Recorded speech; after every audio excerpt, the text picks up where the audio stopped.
Hello, everyone, and welcome to English Pod. My name is Marco. My name is Catherine, and today we're talking all about cars in this intermediate level lesson. That's right. We have a little bit of problems with our car, and we're going to talk about some possible solutions to these car problems we have.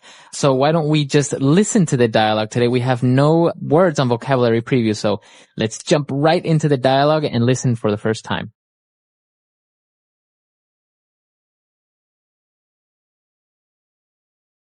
Car Trouble Center, how may I help you? My car won't start. Stupid old car. Hold on. Before you kick your car, let's go through some possible problems. Fine. Okay, first of all, can you turn the key in the ignition? Yeah, I'm here with my friend, and he thinks it may be the spark plug or the starter motor. Those are possible problems, but tell me, when you turn the key, do you hear the starter motor crank?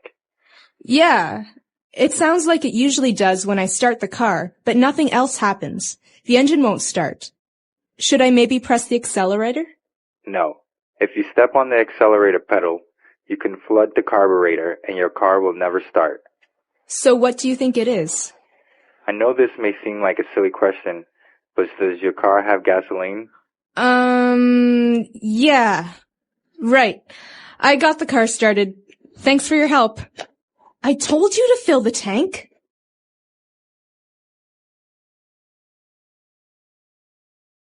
Okay, so this dialogue reminds me a lot of a radio show in America called Car Talk. And the hosts of the show, like Marco and I today, they talk about how to solve problems, and they ask you questions to find out what the problem is. So it's a really helpful show, but let's take a look at some of the phrases and words that you heard so we can understand what exactly is going on here. Language takeaway. All right, so today on Language Takeaway, we have 5 words, and they're all very specific to the car. So why don't we start with the first word? It's a noun, and we are talking about the ignition. Ignition. The ignition is the first step to The ignition is a part of the first step to starting a car. Basically, under the wheel of the car, the steering wheel, there's usually a silver hole where you can put the key in. Mm-hmm. This is the ignition. It starts the car. Exactly. So you put the key in the ignition and you can start the car. And to start the car means to turn it on, to get it going. That's right. And so ignition is the first step. Starting the ignition. Okay. So moving on to our next word, we have a word that's formed by 2 different parts. A spark plug. A spark plug. Spark plug. So a spark plug is an electrical object. Basically, this has to do with electricity and the way that the car gets energy. Mm-hmm. So it's called a spark plug because it creates a spark, which is a brief burst of current. So this basically creates a small spark of electricity, and this makes the gasoline ignite. So that's what makes the car go. Right. So energy is taken from the battery to start a small fire, basically. So which then starts the engine. Spark plug. It's a very small but very important part of a car. Very good. And moving on, we have the starter motor. Okay, to be very honest with you, I'm not a car person, so I'm not sure what the starter motor is. Maybe you can explain this to us, Marco. Okay. So basically your car runs on gasoline, right? Mm-hmm. So you put your key into the ignition and you turn it, right? This in turn sends energy to this little motor called a starter motor. And that basically gets the car going by means of an electrical current before the gasoline ignites. So it's like a little electrical motor that makes the spark plug ignite and causes some of the mechanical parts like the pistons move within the car, and then it turns on. Okay, so again, this is all about the beginning of when we turn the key in the ignition, what happens. This is a starter motor. So once we've turned the car on, we've turn the key in the ignition, we have to worry about giving the car gas. So we can control gas with the accelerator pedal. Mm-hmm. So by saying you want to give the car gas is you want to give it more energy, more power, or less energy, right? Right. So if I want to go very fast, I push my foot down on the accelerator and The further down it goes, the faster I move. Exactly. So that's the accelerator. Now, the opposite of making the car go would make the car stop, and those are called Brakes. brakes. So on the left, we have a brake pedal, and on the right, we have an accelerator pedal. Very good. Okay, and talking about acceleration and gas, we have a very specific mechanical object, and that's called a carburetor. Okay, again, carburetor. I know that this is under the hood of my car, but I'm not sure what it does. Let's talk about this. All right. So, it's not very common to have a carburetor anymore in new cars, but basically it's a small, device that controls the flow of gasoline from the gas tank to the engine. And basically what it does, it makes the gasoline into a type of, very thin mist. And that's what and that way the gasoline can ignite easier. So the further down you push your foot on the accelerator, the wider the little gap or the hole will open on the carburetor, and that way your car will go faster. All right. Very good. So that's all we've got for language takeaway today, but don't go anywhere. We'll be back in a second with Fluency Builder.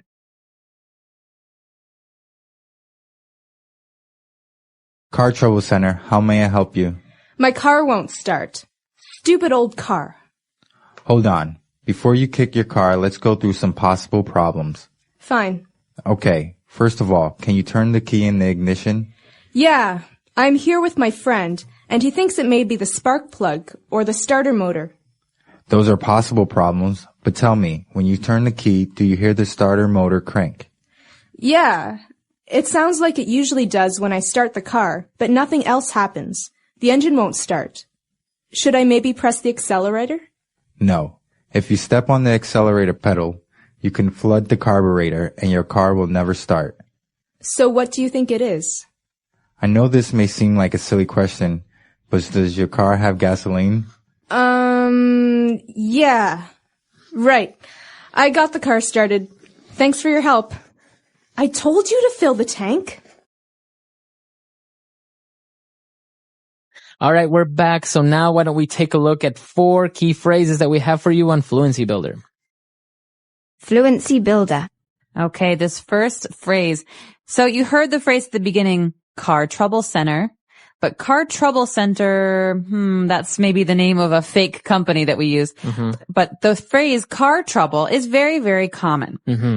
So if you say, I'm having car trouble or I had some car trouble, what does that mean? That means my car broke. Okay. So but you don't say my car broke. This is one thing that can't break because, normally you say I'm having trouble or I'm having car trouble because a part of my car is not working. Okay. So instead of saying I'm having problems with my car or my car broke, you just say I had car trouble or I'm having car trouble.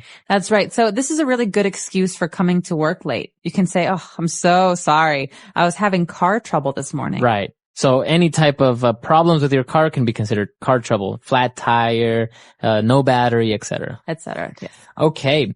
Now moving on, we have a very interesting verb here. We heard when the guy was talking about the starter motor, he said, do you hear the starter motor crank? Okay, to crank. So this is a very interesting verb. It can also be a noun. It's a sound. Okay, but it's also a movement.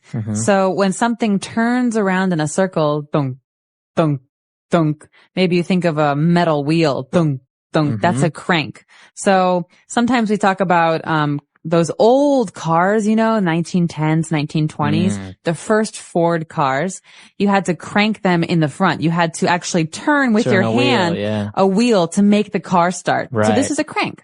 Exactly. You can hear this in your car. Maybe if your car doesn't have gasoline, you hear the tick, tick, tick, tick, tick, tick. That's the starter motor cranking. So it's going around in circles trying to create energy. Exactly. And now when the guy was talking about the accelerator and he was talking about the carburetor, he said, no, don't step on that pedal because you can flood the carburetor. So to flood. Okay.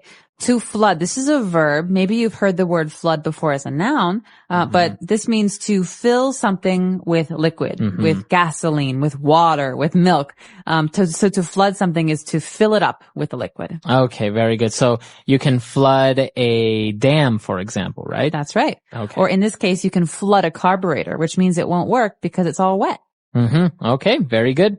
And the last phrase that we have very handy when you're talking about cars is to fill the tank.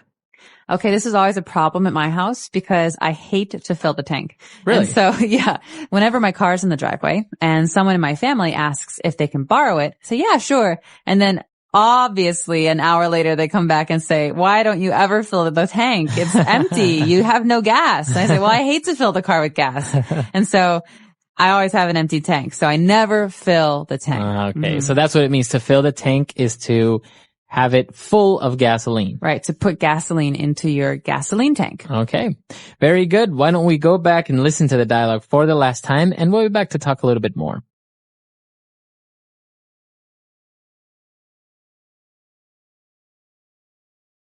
Car Trouble Center, how may I help you? My car won't start. Stupid old car. Hold on. Before you kick your car, let's go through some possible problems. Fine. Okay. First of all, can you turn the key in the ignition? Yeah, I'm here with my friend, and he thinks it may be the spark plug or the starter motor. Those are possible problems, but tell me, when you turn the key, do you hear the starter motor crank? Yeah, it sounds like it usually does when I start the car, but nothing else happens. The engine won't start. Should I maybe press the accelerator? No. If you step on the accelerator pedal, you can flood the carburetor and your car will never start. So what do you think it is? I know this may seem like a silly question, but does your car have gasoline? Yeah. Right. I got the car started. Thanks for your help. I told you to fill the tank.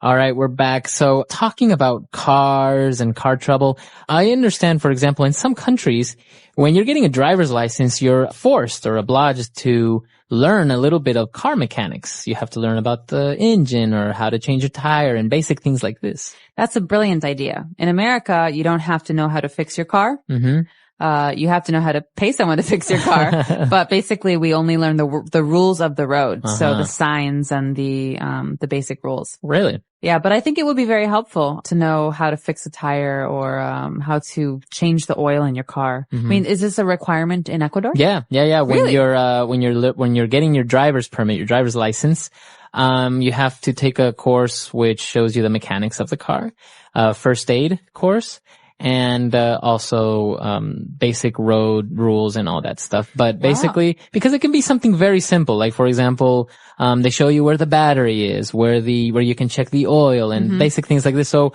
maybe the little cable from the battery just came loose and that's why your car won't start. Yeah. So instead of you waiting for 2 hours until somebody comes and picks you up or a tow truck, you can just check very briefly basic things that can maybe go wrong in your car and you can just go on your way. That's awesome. Yeah. I had my dad for that. You My taught dad your said, I'm not going to have a little girl who doesn't know how to change a tire or who doesn't know how to check the oil levels. So yeah, but not everybody has a parent who will teach them. Right. No, and it's very handy because, for example, you get a flat tire and sometimes, cars can be a little bit tricky. The wheel nuts are sometimes covered by a plastic cover. So you don't know how to take it off. There's a special tool for that. Or, the jack. Sometimes the jack is not the normal one that you have to like pump up and down. It's a little one that you have to turn a lever and you have to do this. So it's very, very useful to know these things. Absolutely. I'm curious to know if our listeners out there have experience with cars and car mechanics. And if you have this rule, like Marco says, they have in Ecuador about learning about cars before you actually get your driver's license. Yeah. Cars. Cars are one of the most important inventions in modern life. They help people travel quickly and comfortably from one place to another. Cars come in many different sizes, shapes, and types, depending on their purpose and design. Some cars are small and efficient, while others are large and powerful.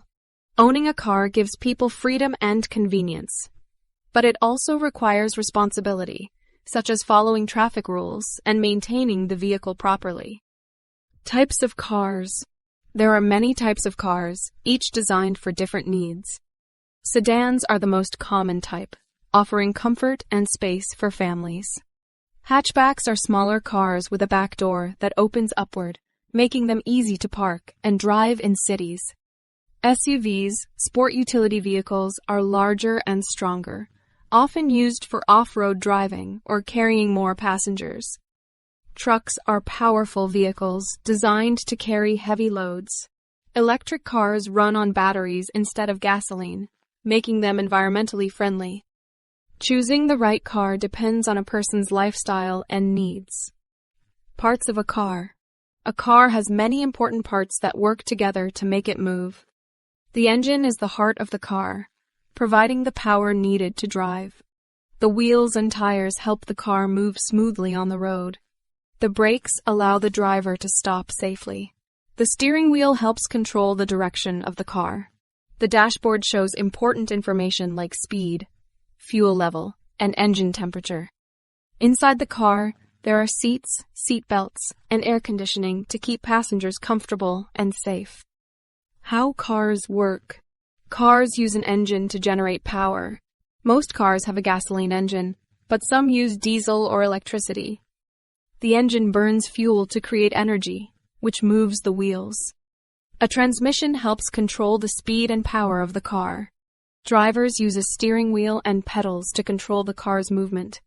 Brakes help stop the car safely, while lights and mirrors allow drivers to see and be seen on the road. Understanding how a car works helps people drive safely and take care of their vehicles. Driving a car. Learning to drive a car requires practice and responsibility. A driver must understand traffic rules, such as stopping at red lights, using turn signals, and following speed limits. A good driver must also be aware of other cars, pedestrians, and road conditions. Before driving, it is important to check that the mirrors, seatbelt, and fuel level are in order. Safe driving helps prevent accidents and makes the road safer for everyone. Car maintenance. Taking care of a car is important to keep it running smoothly. Regular oil changes help the engine stay in good condition. Checking the tires ensures they have enough air and are not worn out. Brakes and lights should be inspected often for safety. Cleaning the car keeps it looking nice and prevents rust. Refueling is necessary for gasoline and diesel cars, while electric cars need to be charged regularly. Proper maintenance helps a car last longer and perform better. Benefits of cars. Cars provide many benefits to people and society. They allow people to travel long distances quickly and comfortably. Cars are useful for work, school, shopping, and emergencies. They also give people independence, allowing them to go wherever they want at any time. Some cars are designed for fun, like sports cars, which can drive very fast. Others are built for families, offering space and safety for children. Cars make life easier and more convenient. Problems with cars. While cars are useful, they also have some problems. Traffic jams can make travel slow and stressful. Pollution from car engines harms the environment and air quality. Accidents can happen if people drive carelessly. Car repairs can be expensive when parts wear out or break. To reduce these problems, many people use public transportation, such as buses and trains, or choose electric cars, which do not produce pollution. The future of cars. The future of cars is changing with new technology. Self-driving cars are being developed to drive without human control, making roads safer. More people are choosing electric cars to reduce pollution and save fuel costs. Solar-powered cars may become more popular in the future, using sunlight as energy. Car companies are also working on ways to make cars smarter, safer, and more efficient. The future of cars looks exciting with many innovations coming soon. The English Pod Audio Review. Listen to the meaning, then say the vocabulary word. Look at something in a careful way. Go through.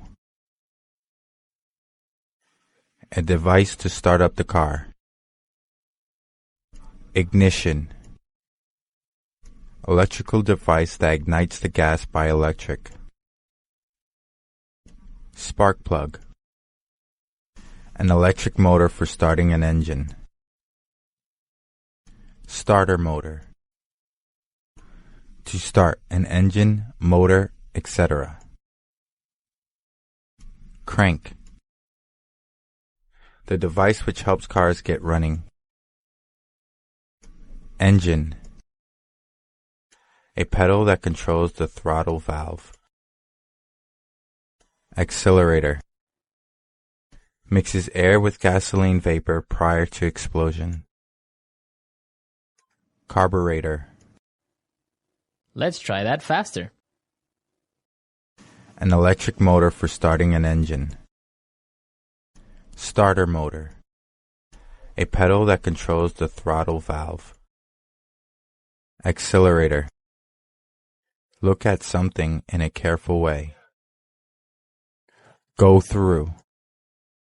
A device to start up the car. Ignition. To start an engine, motor, etc. Crank. Electrical device that ignites the gas by electric. Spark plug. The device which helps cars get running. Engine. Mixes air with gasoline vapor prior to explosion. Carburetor. Now say the word and hear it in a sentence. Ignition. He turned the key in the ignition and the truck roared to life. Ignition. His new car has a keyless ignition system. Ignition. I put the keys into the boat's ignition switch and turned it on. Spark plug. The mechanic took a look at my car and said that the spark plug needed to be replaced. Spark plug. Tens of thousands of volts travel down the spark plug to ignite the fuel. Spark plug. I checked everything, including the spark plug, and there doesn't seem to be anything wrong with your car. Starter motor. The motor turned the crank, which started the machine. Starter motor. The starter motor in my car is defective. Starter motor. I ripped the cord on the boat's motor and started to travel across the lake. Crank. In the olden days, people had to manually crank the engine for the car to start. Crank. Nowadays, a motor cranks the engine in order to start the car. Crank. This time, the starter motor finally cranked when I turned the key. Engine. Can you start the engine about 5 minutes before we're supposed to leave? Engine. The engine sputtered and then it died. Engine. I can hear my engine straining in its old age.